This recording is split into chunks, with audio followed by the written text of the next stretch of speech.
Fellow Ambazonians, Camarades ambazoniens ici et dans la diaspora, je m'adresse à vous aujourd'hui avec détermination et clarté. Notre position est claire. La République du Cameroun n'a aucune légitimité en Ambazonie. Nous ne faisons pas partie de son électorat. Ses institutions, ses proclamations, ses lois et sa constitution, ainsi que ses prétendues élections, n'ont aucune valeur légale ni morale sur notre sol. Nous ne les reconnaissons pas. J'appelle donc tous les observateurs à ignorer et à disqualifier tout résultat électoral censé provenir du Cameroun méridional de l'Ambazonie.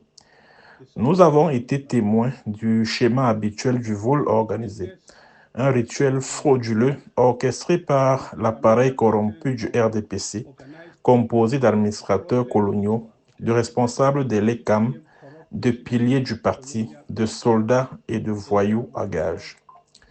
Permettez-moi tout d'abord de remercier les forces armées de l'État d'Ambazonie, nos volontaires, les groupes de la société civile et la population du Cameroun méridional qui ont participé au confinement national sur tout notre territoire. Vous avez accompli cette tâche exigeante avec discipline et professionnalisme. Les rapports qui me parviennent de nos réseaux militaires et civils, corroborés par des sources médiatiques indépendantes, confirment que vous avez préservé l'ordre, protégé les civils et obtenu un boycott à 95% de la mascarade électorale de la République du Cameroun. Le monde connaît désormais la vérité. Nous ne faisons pas partie de la République du Cameroun. Nous ne participons pas à ces manœuvres électorales et nous ne pouvons être gouvernés par ceux que nous n'avons pas choisis. Accepter le contraire équivaudrait à cautionner la poursuite de l'annexion. Pour votre courage, la nation, vivante comme morte, vous est reconnaissante d'avoir défendu ce qui était juste au moment le plus dangereux. Camarades, compatriotes ambazoniens, l'un des candidats présidentiels de la République du Cameroun a récemment insinué à Bamenda que ses amitiés personnelles, ses relations passées ou sa proximité avec certains Ambazoniens prouvaient sa capacité à résoudre la guerre. Mais amitié n'est pas synonyme d'intégrité et ces excuses qui ne sont pas adressées aux véritables victimes et à leurs familles ne sont que du théâtre politique. Vous ne pouvez pas nous demander pardon d'avoir permis à ceux qui nous assassinent parce que nous défendons nos droits depuis plus de 8 ans. Puis vous exigez du même souffle que nous acceptions de vous céder toutes nos ressources souterraines en échange de notre liberté. En quoi est-ce le remède à l'annexion? C'est la liberté selon le boucher qui dit à la vache « Je dois t'égorger pour que la paix règne ». Est-il étonnant que nous disions que tous les politiciens franco-camerounais chantent la même chanson avec des pas de danse différents? Deux parties de même statut ne peuvent conclure un accord où l'une dicte les conditions que l'autre doit accepter sous peine d'être anéantie. La République du Cameroun ne nous a pas conquis à la guerre. De nombreux politiciens coloniaux qualifient chacun de nos concitoyens d'ambazoniens simplement en raison de leur ascendance, de leur apparence ou de leur rhétorique. Mais ni notre ascendance, ni nos positions passées ne garantissent notre loyauté aujourd'hui. L'appartenance ambazonienne s'éteint lorsque la conviction est compromise. On peut être né en Ambazonie et perdre son identité ambazonienne par trahison ou capitulation. Une telle personne perd sa crédibilité de représentant du peuple. Le colonisateur exploite toujours ce phénomène, confondant géographie et loyauté, pour fabriquer de faux représentants et les imposer comme nos voix. C'est la vieille méthode franco-camerounaise. Créer une élite, la corrompre et proclamer qu'elle parle au nom du peuple. Les visages peuvent changer, mais les méthodes, elles, restent les mêmes. Ne faites confiance à aucun politicien de la République du Cameroun, investi par la mafia, car le pouvoir n'est jamais accordé sans condition. Le seul dirigeant franco-camerounais digne de considération, c'est celui qui a le courage de mettre fin au traité d'esclavage signé avec la France en 1958. Le peuple libre du Cameroun méridional ne se laissera pas tromper par les promesses creuses de dirigeants esclavagistes incapables de les honorer. Camarades du mouvement, ceux qui ont abandonné la lutte pour la restauration et militent désormais pour un changement de régime au sein de la République du Cameroun ne sont plus parmi nous. Ce sont des esclaves domestiques de notre génération. Ceux qui ont vécu si longtemps chez le maître qu'ils en sont venus à rejeter la liberté et à maintenir leur propre servitude. L'enthousiasme discret suscité par les élections au sein de la République du Cameroun équivaut à inviter l'occupant à rester en Amazonie. Cela trahit le sang de nos héros et la volonté de nos martyrs. Que personne ne qualifie cela de naïveté. Il n'y a pas de naïveté en enfer, et depuis 8 ans, nous vivons l'enfer. Notre peuple souffre, est déplacé et meurt chaque jour. Savoir cela et continuer à collaborer avec l'occupant n'est pas de l'innocence, c'est de la méchanceté et de l'égoïsme. Certains de ses amis de Chiroma et de Kamto font partie de ceux-là même qui ont un jour accusé ma présidence de vouloir vendre l'Amazonie à la République du Cameroun. Mais aujourd'hui, grâce à leurs alliances et à leurs applaudissements, leur véritable affiliation politique est évidente pour tous. Si ce n'est pas votre combat, vous ne pouvez pas y mettre un chien. Ils ont cherché à s'emparer du contrôle et à nous vendre à bas prix à leurs amis du Cameroun, un et indivisible. Certains de ces esclaves domestiques, comme Frunzi avant eux, ont demandé à certains d'entre vous de rejoindre la politique de la République du Cameroun et de ne pas mettre tous nos œufs dans le même panier. Mais quels sont les deux paniers que nous avons en Amazonie? Il n'y en a qu'un seul, l'indépendance. Ce que l'on appelle le second panier, le panier du Cameroun, un et indivisible, est un gosier de python prêt à avaler les œufs de notre liberté.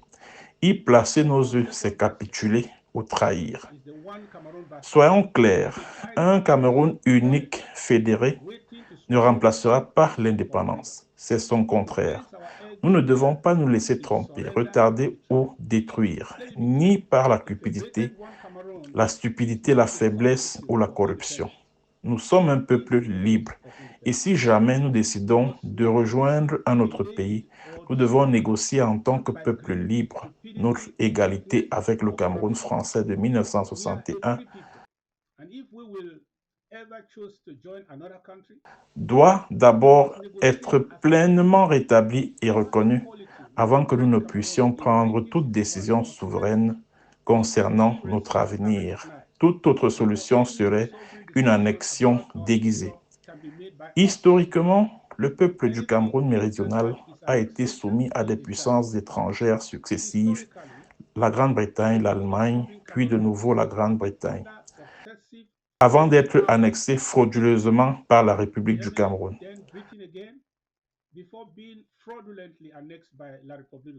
Aucun autre territoire de cette ancienne entité coloniale n'est encore occupé aujourd'hui, à l'exception du Cameroun méridional.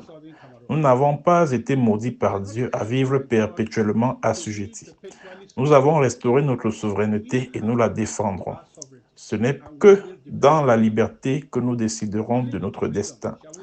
Si le Cameroun français a accepté l'indépendance conditionnelle de la France en 1958, qu'il le sache, nous ne l'accepterons pas. Notre liberté est un don de Dieu et non négociable.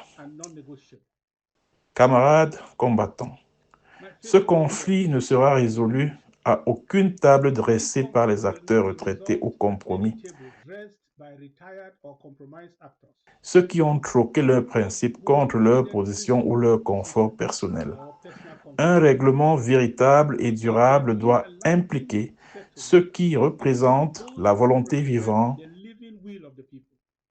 du peuple et non ceux qui ont abandonné la cause de l'autodétermination et mendient maintenant des miettes à la table de l'oppresseur. Nous prenons acte des promesses de campagne de certains candidats de libérer notre peuple. Mais permettez-moi d'insister. La libération de nos camarades illégalement emprisonnés ne résout pas le conflit. Il s'agit simplement d'une mesure d'ordre administratif avant l'ouverture du dialogue, car eux aussi doivent participer aux négociations. Ils n'auraient jamais dû être arrêtés. Leur libération ne fait que réparer une injustice. Pourtant, nous exigeons non seulement leur libération, mais aussi une indemnisation et des dommages et intérêts pour eux et leurs familles. L'Ambazonie jugera chaque ex-prisonnier sur ses actes avant sa libération. L'histoire montre que la République du Cameroun recrute souvent ses ennemis en prison et les renvoie comme agents de compromission. Nous nous souvenons des dirigeants du consortium qui ont été arrêtés, ainsi que des hommes comme Issa Chiroma, Buba Bello et Titus Ezoa, des rebelles entrés en prison et en ressortant réduits au silence ou cooptés. Nous rendons hommage à tous ceux qui ont souffert pour cette cause et qui endurent aujourd'hui l'emprisonnement, mais nous n'excuserons pas la trahison après leur libération. La compassion ne doit jamais remplacer la loyauté envers la cause pour laquelle des milliers de personnes sont mortes. Nous sommes une nouvelle génération de Camerounais du Sud. Nous ne nous laisserons pas tromper par les apparences ni adoucir par les sentiments. C'est à leurs fruits que nous les reconnaîtrons. Au peuple du monde, soyez clairs.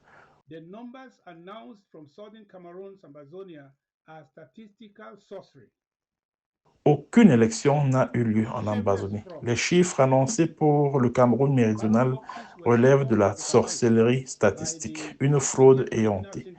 Les urnes ont été bourrées du jour au lendemain par le syndicat criminel du RDPC, utilisant les listes électorales au lieu des électeurs. Ce qui s'est produit le 12 octobre en Ambazonie était un coup d'État constitutionnel organisé par Paul Biya, un acte de force utilisé pour voler le pouvoir au peuple.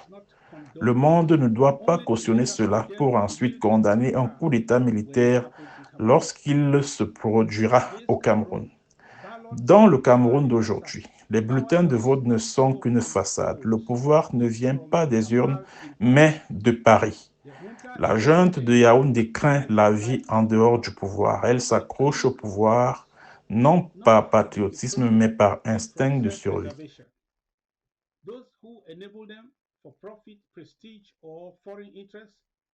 Ceux qui les soutiennent par profit, prestige ou intérêt seront un jour jugés par l'histoire et par le peuple camerounais. Aux acteurs internationaux, amis et partenaires du Cameroun, en particulier ceux qui continuent de privilégier la loyauté envers des dirigeants déchus comme Paul Biya, au détriment de la justice pour le peuple. Soyez attentifs. Ceux qui se rangent du côté des dictateurs en perdition s'opposent au peuple. Inspirez-vous du Burkina Faso, du Mali, du Niger, du Sénégal et de la Côte d'Ivoire. Les opprimés reprennent toujours le pouvoir d'une manière ou d'une autre, et lorsqu'ils le font, ils ne pardonnent pas à ceux qui ont aidé leurs oppresseurs. Ceux qui soutiennent les régimes non démocratiques, comme Bazoum, Ouattara, Compaoré, Biya, finissent toujours par retomber dans les oubliettes de l'histoire africaine. Et lorsque le peuple se soulève, ne le blâmez pas pour la propagande russe, car je vous ai dit la vérité. Camarades ambazoniens, il est temps d'agir maintenant, avec discipline, unité et détermination. 1. ignorer l'autorité et les lois de la République du Cameroun en Amazonie. Ni reconnaissance, ni coopération, ni coexistence sous annexion. 2. Maintenir la vigueur de nos villes mortes du lundi. Elles demeurent notre symbole le plus puissant de résistance non violente. 3. Documenter toutes les violations du droit international. Préserver les preuves, les témoignages et les archives objectives. 4. Protéger nos communautés. Les écoles, les lieux de culte, les hôpitaux et les civils ne doivent jamais être la cible de violences politiques. 5. Intensifier notre diplomatie. Défendre notre cause à l'international en faveur de la reconnaissance, des sanctions et d'une médiation fondée sur notre droit à l'autodétermination. 6. Se préparer aux négociations en position de force. Renforcer dès maintenant les capacités politiques, juridiques et diplomatiques.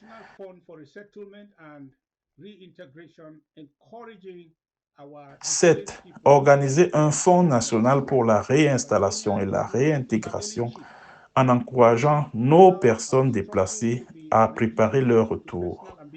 L'Amazonie n'est pas une monnaie d'échange. Nous ne permettrons pas que notre lutte soit réduite à une ambition personnelle. Nous devons aux morts plus que des paroles. Nous leur devons des résultats. Aucun politicien de carrière en lice pour la présidence de la République du Cameroun n'utilisera l'Amazonie comme tremplin vers le pouvoir.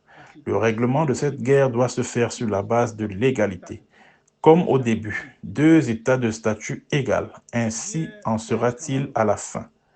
Cher Cameroun français, si vous ne vous levez pas pour exiger des comptes à ceux qui vous gouvernent, vous porterez le poids de votre silence. Personne ne viendra à votre secours.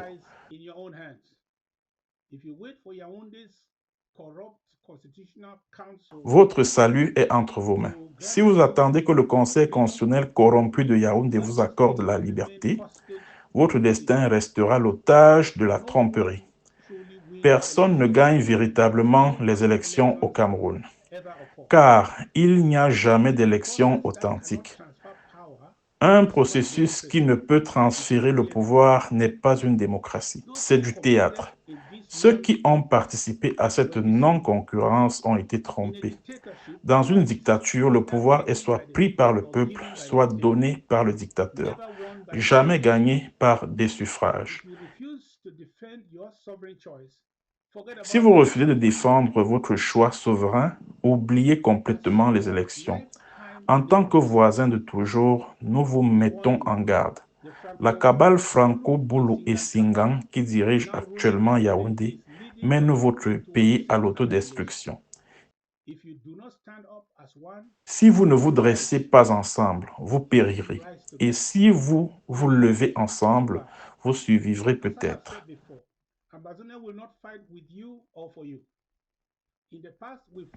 Comme je l'ai déjà dit, l'Amazonie ne combattra ni avec vous, ni pour vous.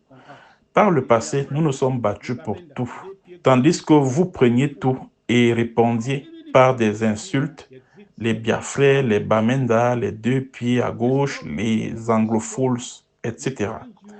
Même si votre roi Biya s'en va aujourd'hui, la lutte pour son trône pourrait vous plonger dans un chaos plus profond. De nombreuses hyènes politiques rôdent déjà autour de la tanière. La civilisation de la jungle cultivée à Yaoundé prendra des générations.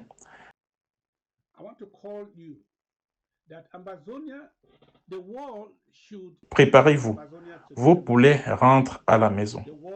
L'Amazonie appelle le monde à nous reconnaître, non pas comme une provocation, mais comme la vérité. Nous sommes un peuple à part, distinct et libre. Sans les escadrons génocidaires de Biya sur notre territoire, l'avenir est plus radieux avec une Amazonie libre qu'avec la République. De sombres nuages planent sur la République du Cameroun. Mais à travers l'Amazonie, la lumière de l'unité se lève. Notre peuple est politiquement éveillé, aligné sur ses objectifs, concentré et imprégné de valeurs démocratiques. Il y a plus d'espoir de paix, de stabilité, d'opportunités et de développement dans une Amazonie libre que dans un Cameroun en plein effondrement. Restons fermes, restons unis, documentons, boycottons, organisez tout, défendons. Nous œuvrerons pour la justice et la liberté par une action disciplinée et une diplomatie stratégique jusqu'à ce que le droit de l'Amazonie à l'autodétermination soit pleinement réalisé. Que le courage de notre peuple soit également par sa sagesse. Je vous invite ce samedi à notre réunion fédérale d'urgence. Je vous ferai quelques annonces importantes. Que Dieu bénisse l'Amazonie.